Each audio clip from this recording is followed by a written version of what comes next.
निक्षालक व निक्षालन क्या होता है, इसे समझने के लिए अपने क्रोमेटोग्राफी के बारे में देखते हैं कि एक स्तंभ क्रोमेटोग्राफी लेते हैं। स्तंभ क्रोमेटोग्राफी का डायग्राम आपको दिखाया गया है। स्तंभ क्रोमेटोग्राफी के अंदर ये जो भरा हुआ है वो अधिशोषक है, तो यहाँ पर अधिशोषक भर लिया गया है। स्तंभ क्रोमेटोग्राफी में आगे एक टूंटी लगी होती है ताकि अधिशोषक बाहर न निकल जाए। अब अपने चाहते हैं कि कोई मिश्रण है जिसमें 3 अवयव हैं ए, बी और सी, इनको पृथक करना चाहते हैं। सबसे पहले क्या किया जाता है, इस कॉलम के अंदर अधिशोषक भर लिया जाता है। अधिशोषक का सबसे पहले चुनाव किया जाता है। अधिशोषक कई प्रकार के होते हैं। एग्जाम्पल के तौर पर अधिशोषक के बारे में आपने पढ़ा है कि SiO2 है, सिलिका है, एल्यूमिना है, एल्यूमिना, अम्लीय एल्यूमिना, क्षारीय एल्यूमिना, सक्रिय चारकोल, सक्रियत मैग्नीशिया, सक्रियत मैग्नीशिया, यानी कि काफ़ी अधिशोषक होते हैं। तो इसमें सबसे पहले अधिशोषक का चुनाव किया जाता है। चुनाव करने के बाद में जो भी मिश्रण है आपके पास, उसको किसी विलायक की कम मात्रा में घोलकर, विलायक की कम मात्रा में घोलकर इसके ऊपर, अधिशोषक के ऊपर डाल दिया जाता है। ए, बी और सी को विलायक की कम मात्रा में घोलकर इसको ऊपर डाल दिया जाता है। यहाँ पर डाल दिया गया है ये मिश्रण, जिसके अंदर क्या है, ए, बी और सी है। तो ए, बी, सी का मिश्रण है वो इसके ऊपर डाल दिया गया है। डालने के बाद में आप देखोगे कुछ समय के पश्चात, क्योंकि अलग अलग अवयव है, उसकी अधिशोषण क्षमता, अधिशोषित होने की क्षमता अलग अलग होती है। इसीलिए क्या होगा, ए, बी, सी में कुछ है वो जल्दी, मान लो ए बहुत जल्दी अधिशोषित हो जाएगा, तो ए बहुत जल्दी अधिशोषित हो गया तो ए तो यहीं मिल जाएगा आपको, बहुत जल्दी अधिशोषित हो गया। लेकिन बी और सी अधिशोषित नहीं हुए, तो बी और सी थोड़े से आगे चले गए, तो ए तो यहीं अधिशोषित हो गया। ए की अलग से पट्टी बन गई, सामने रंगीन पट्टियाँ बनती है। इसी प्रकार से आप कुछ समय के बाद में देखा कि बी थोड़ा सा आगे जाकर अधिशोषित हुआ, तो यहाँ पर क्या हो गया है, बी अधिशोषित हो गया है और बी की एक अलग पट्टी बनी। लेकिन सी बहुत ही कम अधिशोषित होने वाला है, तो सी की पट्टी है वो बहुत बाद के अंदर बनी, तो यहाँ पर सी की पट्टी बनेगी। मान लो और ही कम अधिशोषित होने वाला हो, तो हो सकता है कि बहुत ही ज़्यादा देर से जाए या फिर सीधा ही बाहर निकल जाए, तो वो क्या हुआ, अधिशोषित नहीं होगा। तो इस प्रकार से ए, बी और सी की 3 पट्टियां बन गई है। तो इसे कहा जाता है क्रोमेटोग्राम तैयार होना। तो ये जो बनकर तैयार हुआ इसे क्या कहेंगे, क्रोमेटोग्राम बन गया, क्रोमेटोग्राम तैयार हो गया। अब क्या करेंगे, अब ए, बी और सी जो अधिशोषित हो गई हैं अधिशोषक पर, तो ये तो अधिशोषक है जो भरा हुआ है, अधिशोषक को भर लिया जाता है कॉलम में। और ये ए, बी और सी क्या है, ए और बी और सी ये अधिशोष्य है, अधिशोष्य है, वो अधिशोषक की सतह पर अधिशोषित हो गए। अधिशोष्य अधिशोषक की सतह पर अधिशोषित हो गए हैं, तो अधिशोष्य का अधिशोषित की सतह पर अधिशोषित इकट्ठे होने की घटना को ही अधिशोषण कहा जाता है। तो यहाँ पर एडजोर्बेंट के ऊपर अधिशोष्य आकर इकट्ठे हो गए हैं, कहीं ए इकट्ठा हुआ, कहीं बी इकट्ठा हुआ, कहीं सी इकट्ठा हुआ। अब ये एक अधिशोषित हो गए हैं। अब अधिशोषित हुए पार्ट को अलग करने की घटना को क्या कहा जाता है, निक्षालन कहा जाता है। ये यहाँ पर अधिशोषित हो गई है, अब इनको कहीं भी आप यहीं बैठे रहोगे क्या, चलो आगे चलो, तो इस घटना को क्या कहा जाता है, निक्षालन कहा जाता है। और जो भी पदार्थ है अपने, फिर क्या किया जाता है, अब इसके अंदर कोई निक्षालक मिलाए जाते हैं। क्या मिलाए जाते हैं, निक्षालक मिलाए जाते हैं, यानी कि इनको एल्यूएंट मिलाए जाते हैं।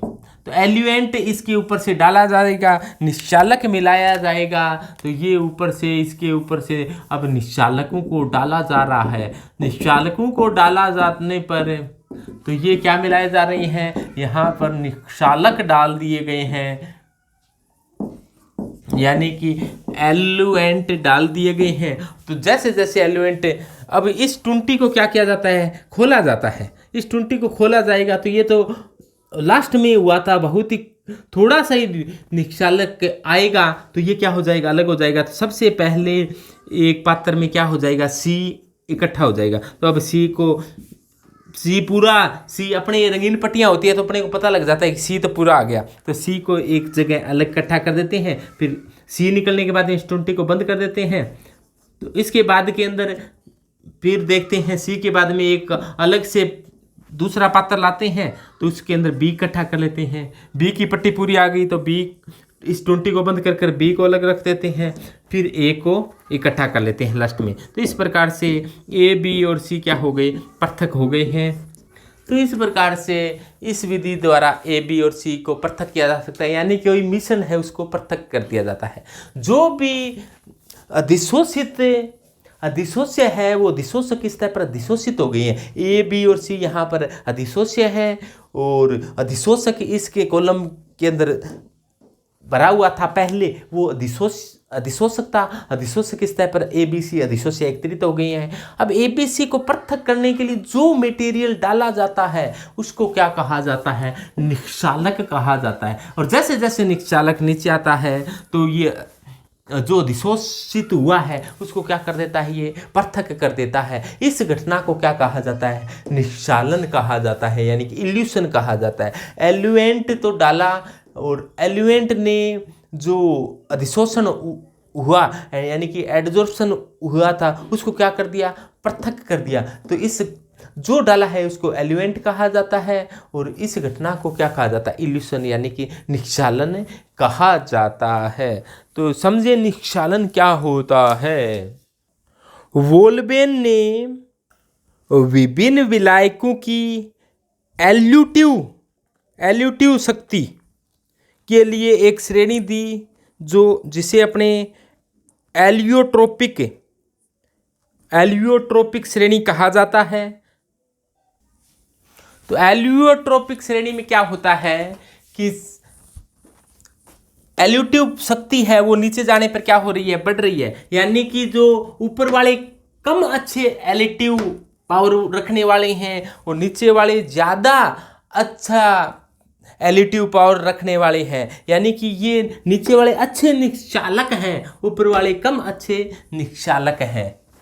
तो अपने देखो सबसे ऊपर आता है n pentane, petroleum ether, n hexane, normal hexane का मतलब 6 कार्बन की कोई एल्केन है, वो सीधी एल्केन है यानी कि ब्रांचड नहीं है। तो इस प्रकार के नॉर्मल एक्सेन है तो 6, नॉर्मल पेंटेन है तो 5 और नॉर्मल एप्टेन है तो 7। साइक्लो एक्सेन क्या होती है, इस प्रकार की होती है, उसे साइक्लो एक्सेन कहा जाता है। आप जानते हो साइक्लो एक्सेन कुर्सी नौका रूप में पाई जाती है, वही साइक्लो एक्सेन है।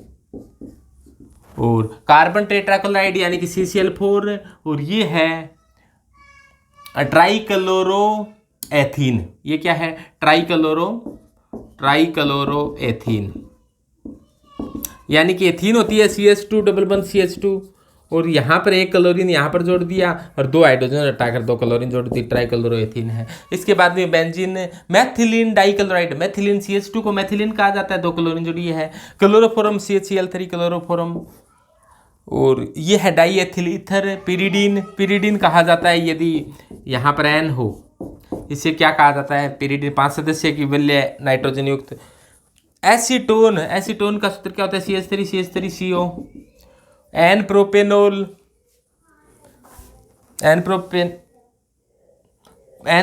का मतलब मैथेथ प्रोपेनोल, तो ये हो जाएगा एन प्रोपेनोल। और एथेनॉल क्या होता है, C2H5OH और मैथेनॉल क्या होता है, MEOH। और जल, तो सबसे अच्छा कौन है इसमें, जल है। जल बहुत ही अच्छा है निक्षालक है, ऊपर से जल भी डाला जा सकता है। जल डालोगे तो पहले C आ जाएगा, यानी कि अधिशोषण होने के बाद में अधिशोषक की सतह से अधिशोष्य को पृथक करने के लिए जो मटेरियल डाला जाता है उसे निक्षालक कहा जाता है। और ये श्रेणी है वोल्बेन ने दी थी और ये निक्षालकों की प्रबलता नीचे जाने पर क्या हो रही है, यहाँ पर बढ़ रही है। एक और श्रेणी दी गई है, देखो हेस नामक वैज्ञानिक ने भी एक एलियोट्रोपिक सीरीज दी, उसमें बताया कि नीचे जाने पर ये जो निक्षालक है वो अच्छे होते जाते हैं, यानी कि ऊपर वाले निक्षालक की शक्ति कम है और नीचे वाले निक्षालकों की शक्ति क्या है, ज़्यादा है।